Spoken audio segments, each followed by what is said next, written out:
Horry County in northeastern South Carolina until 3 p.m.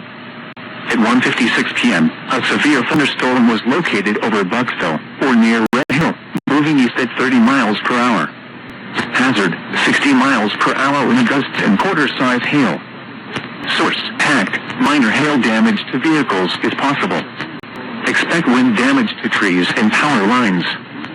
Locations impacted include Myrtle Beach, Conway, North Myrtle Beach, Myrtle Beach Airport, Socastee, Red Hill River, North Myrtle Beach Airport, Cherry Grove Inlet, Little River Entrance, Springmaid Pier, Hickory Grove, Homewood, or Georgetown Technical College Conway Campus, Barefoot Landing area of North Myrtle Beach, Nixonville, Bucksport, Dongola, Wampee, and Cherry Grove Beach.